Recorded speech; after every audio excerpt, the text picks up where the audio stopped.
Welcome all. അപ്പോൾ നമ്മുടെ computer network എന്ന് പറയുന്ന ചാപ്റ്ററാണ് നമ്മൾ പഠിച്ചുകൊണ്ടിരുന്നത്.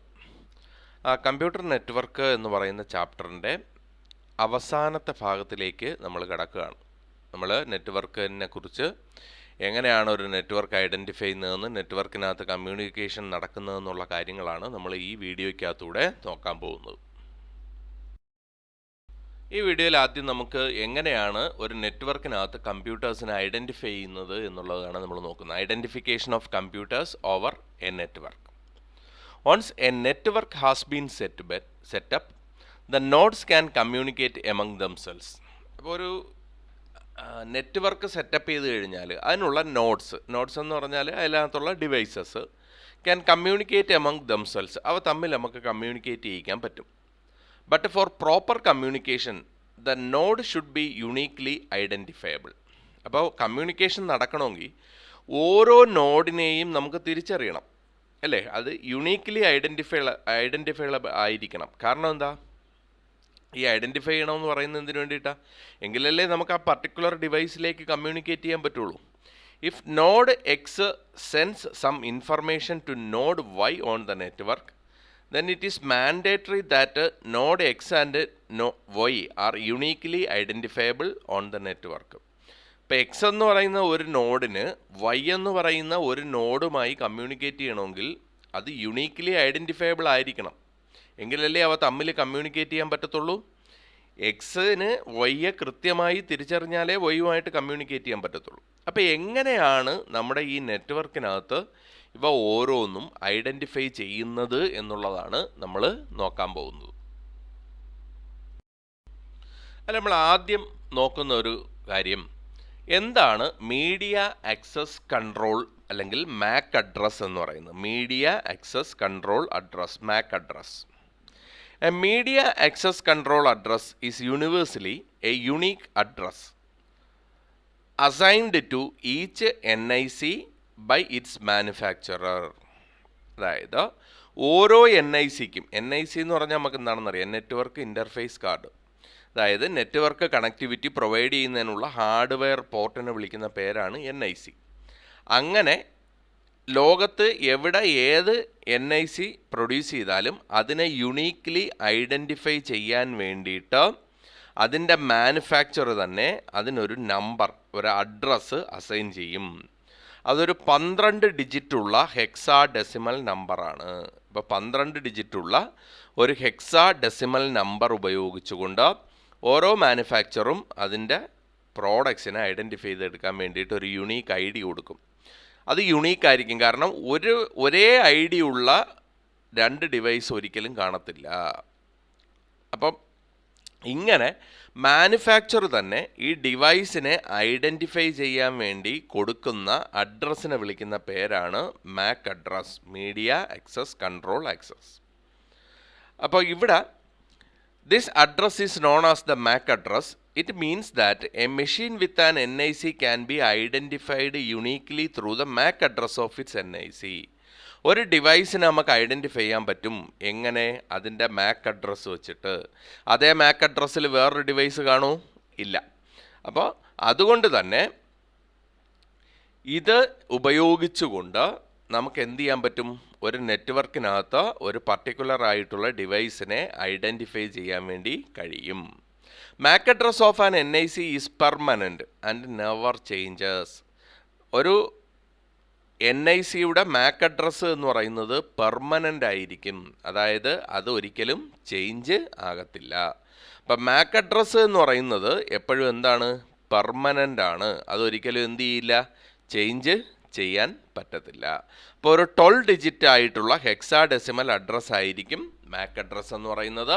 അത് പെർമനൻ്റ് ആണ്. അത് ആര് തന്നെയാണ് കൊടുക്കുന്നത്? മാനുഫാക്ചർ തന്നെ കൊടുക്കുന്നതാണ്.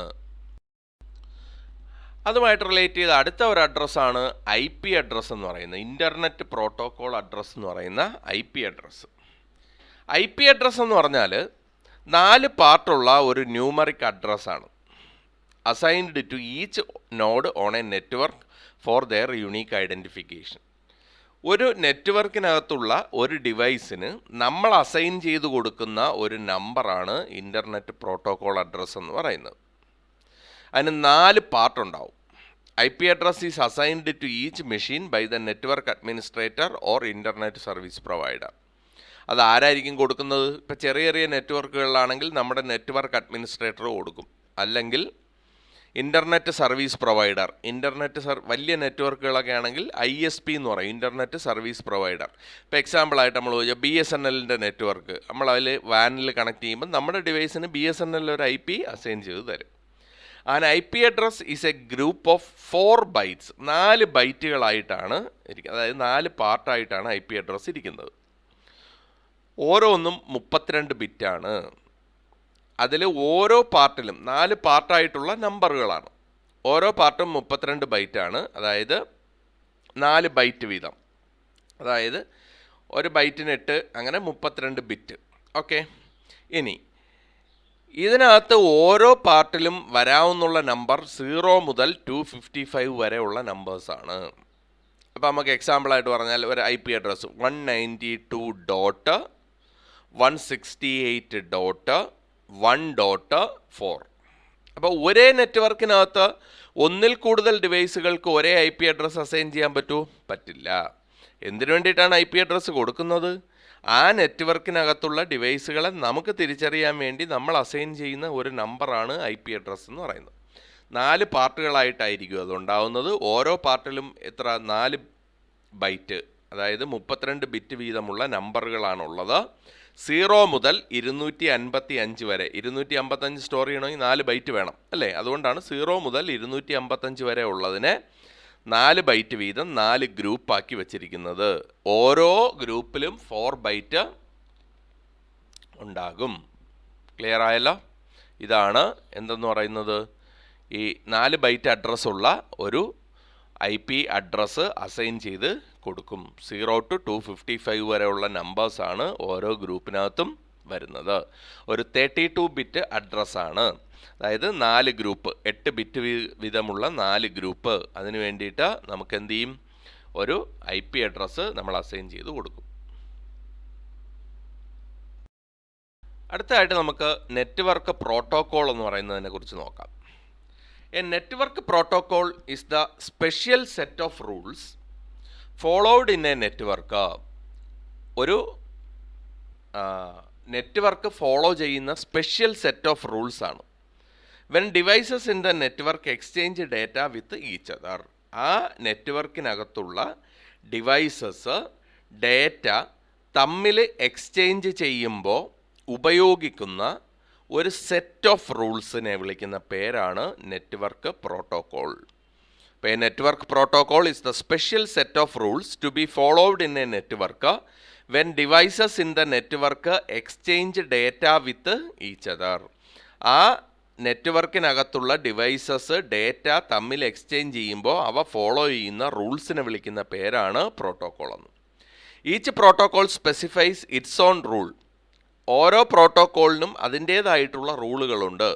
ഫോർ ഫോർമാറ്റിംഗ് ഡേറ്റ, ആ ഡേറ്റയെ ഫോർമാറ്റ് ചെയ്യാനും കംപ്രസ് ചെയ്യാനും എറർ ചെക്ക് ചെയ്യാനും ഐഡൻറ്റിഫൈ ചെയ്യാനും കണക്ഷൻസ് എസ്റ്റാബ്ലിഷ് ചെയ്യാനും അതേപോലെ ഈ ഡേറ്റ പാക്കറ്റ് കറക്റ്റായിട്ട് ഡെസ്റ്റിനേഷനിൽ എത്തിച്ചേരുന്നു എന്ന് മനസ്സിലാക്കാനും ഒക്കെ ഓരോ പ്രോട്ടോകോളിനും അതിൻ്റേതായിട്ടുള്ള റൂളുകളുണ്ട്.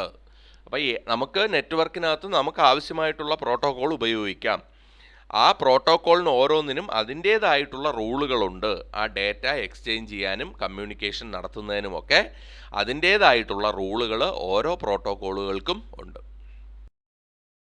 അതിൽ ആദ്യത്തെ ഒരു പ്രോട്ടോകോളാണ് transmission control protocol bar internet protocol എന്ന് പറയുന്ന TCP/IP. But transmission control protocol bar internet protocol is a suite of communication protocols used to interconnect network devices on the local network and the internet. Local നെറ്റ്വർക്കിലും ഇൻ്റർനെറ്റിലും ഒക്കെ ഈ communication നടത്തുന്നതിന് വേണ്ടി ഉപയോഗിക്കുന്ന ഒരു പ്രോട്ടോകോളാണ് TCP/IP എന്ന് പറയുന്നത്. അതായത് എങ്ങനെയാണ് electronic devices should be connected to the internet and how data should be transmitted between dum.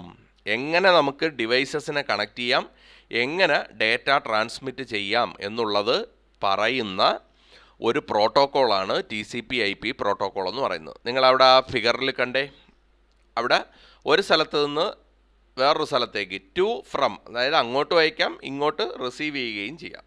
അപ്പം അങ്ങോട്ട് അയച്ചു കൊടുക്കാൻ വേണ്ടിയിട്ട് എന്ത് ചെയ്യും? TCP protocol breaks the data into packets.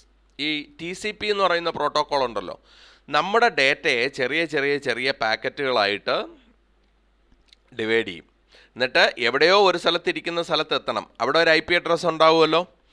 ആ IP അഡ്രസ്സ് കറക്റ്റായിട്ട് ഈ പാക്കറ്റ്സ് ഏത് വഴി ട്രാവൽ ചെയ്യും? ഏതെങ്കിലുമൊക്കെ കുറേ റൂട്ടറുകളുണ്ടാവും. ആ റൂട്ടറുകൾ വഴിയൊക്കെ ട്രാവൽ ചെയ്ത് അവിടെ എത്തും. ഇങ്ങനെ ട്രാവൽ ചെയ്യാൻ സഹായിക്കുന്നത് IP പ്രോട്ടോക്കോളാണ്. അതായത് ആ IP പ്രോട്ടോക്കോള് അതിൻ്റെ ഡെസ്റ്റിനേഷൻ, എവിടത്തേക്കാണോ ഇത് അയച്ചു കൊടുക്കേണ്ടത്, അതിൻ്റെ IP അഡ്രസ്സ് ഐഡൻറ്റിഫൈ ചെയ്ത് ഇതിനെ കറക്റ്റായിട്ട് ട്രാവൽ ചെയ്യിച്ച് റൂട്ടറുകൾ വഴി അവിടെ എത്തിക്കും. അപ്പം അവിടെ ഇപ്പം അതിൻ്റെ ഡെസ്റ്റിനേഷനിൽ എത്തിക്കഴിയുമ്പോൾ എന്ത് ചെയ്യും? അവിടെയും TCP പ്രോട്ടോക്കോള് ഈ പാക്കറ്റുകളെ തിരിച്ച് റീഅസംബിൾ ചെയ്തിട്ട് എന്ത് ചെയ്യും? അതിൻ്റെ ഒറിജിനൽ ഡേറ്റയാക്കി മാറ്റും. അപ്പോൾ ഇവിടെ TCP ആദ്യം ബ്രേക്ക് ചെയ്യും, IP പ്രോട്ടോക്കോൾ ഉപയോഗിച്ചുകൊണ്ട് ഇത് ട്രാവൽ ചെയ്ത് ഡെസ്റ്റിനേഷനിലെത്തും. അവിടെ വീണ്ടും ഈ പാക്കറ്റുകളെ റീഅസംബിൾ ചെയ്ത് ഒറിജിനൽ ഡേറ്റയാക്കും. ഇതാണ് TCP IP പ്രോട്ടോക്കോളിനകത്ത് നടക്കുന്നത്.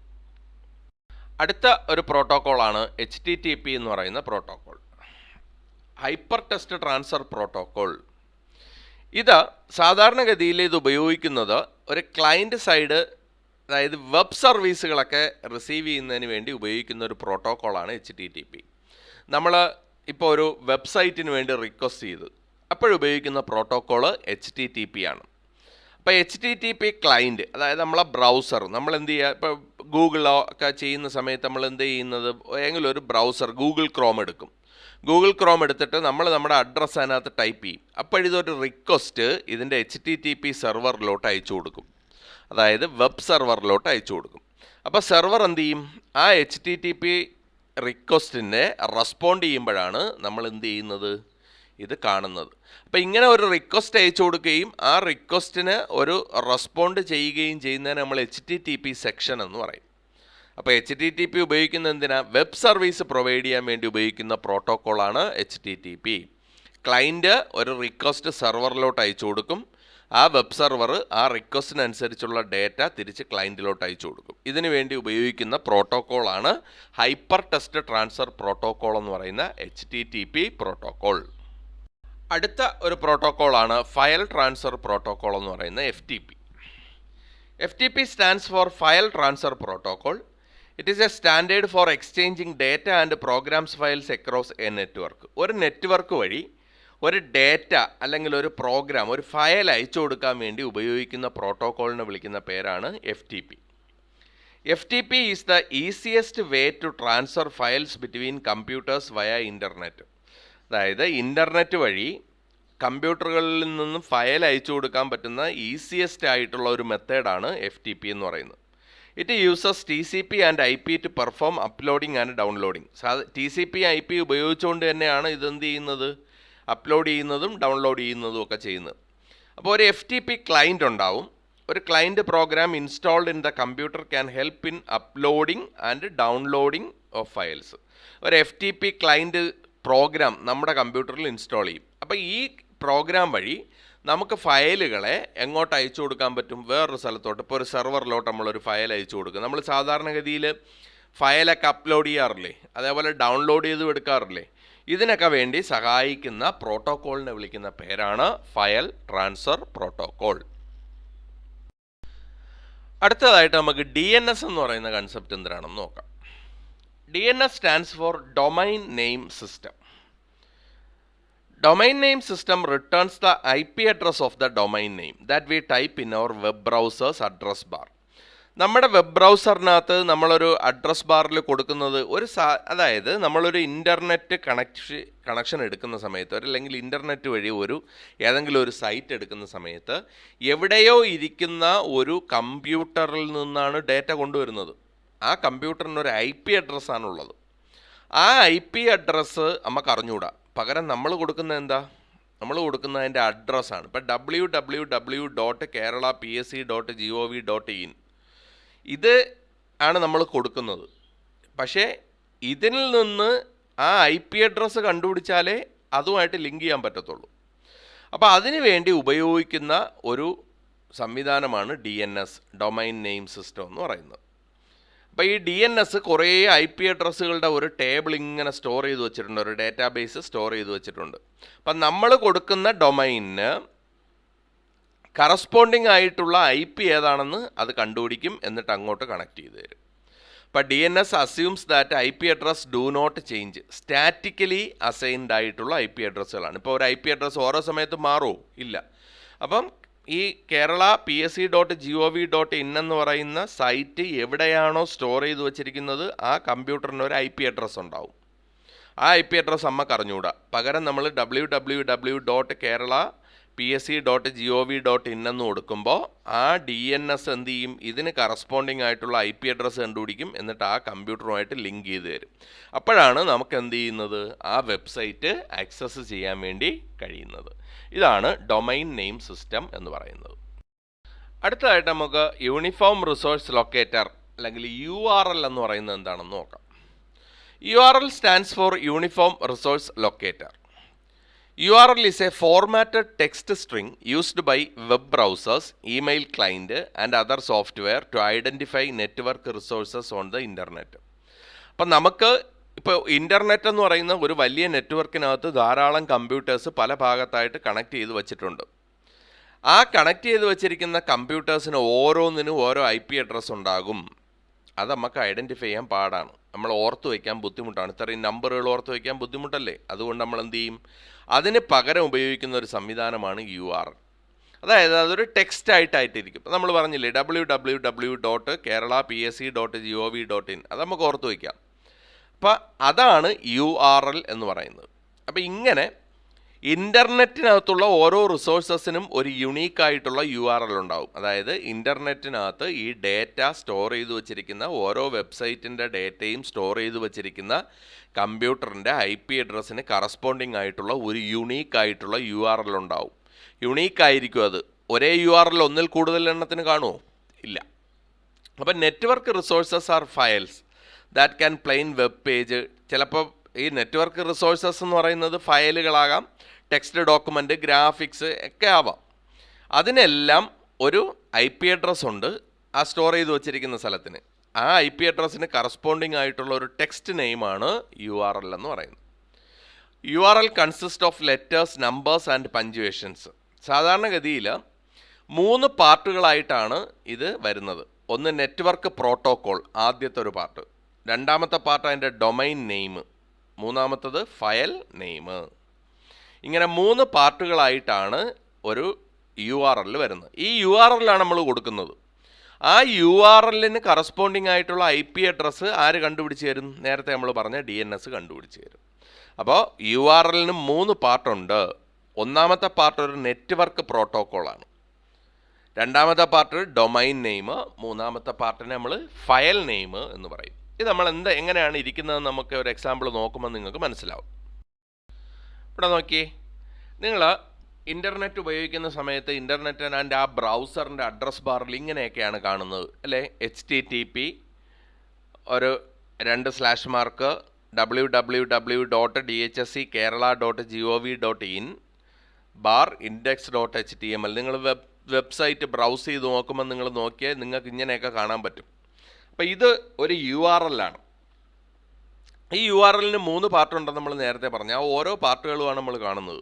ആദ്യത്തെ ഒരു പാർട്ട് HTTP, അതായത് ഇത് ഹൈപ്പർ ടെക്സ്റ്റ് ട്രാൻസ്ഫർ പ്രോട്ടോക്കോൾ ഉപയോഗിച്ചുകൊണ്ടാണ് വർക്ക് ചെയ്യുന്നത്. അതാണ് HTTP. ആദ്യത്തെ പാർട്ട് പ്രോട്ടോക്കോൾ. രണ്ടാമത്തെ പാർട്ട് ഡൊമൈൻ നെയിം, അതാണ് www.dhsckerala.gov.in. ഇത് URL ആണ്. ഇതിൻ്റെ കറസ്പോണ്ടിങ് ആയിട്ടുള്ള IP അഡ്രസ്സ് ആര് കണ്ടുപിടിക്കും? DNS കണ്ടുപിടിക്കും. ഇനി ആ URLിലുള്ള ഏത് ഫയൽ, അതാണ് /index.html. അപ്പോൾ ആ URLിലുള്ള ഏത് ഫയലാണ് നമുക്ക് വേണ്ടത്? അത് index.html. അപ്പോൾ ഇങ്ങനെയാണ് URL ഇരിക്കുന്നത്. ആദ്യത്തെ പാർട്ട് പ്രോട്ടോകോൾ പാർട്ട്, രണ്ടാമത്തത് ഡൊമൈൻ നെയിം, മൂന്നാമത്തത് ഫയൽ നെയിം. ഈ കൺസെപ്റ്റിനെയാണ് URL, യൂണിഫോം റിസോഴ്സ് ലൊക്കേറ്റർ എന്ന് പറയുന്നത്.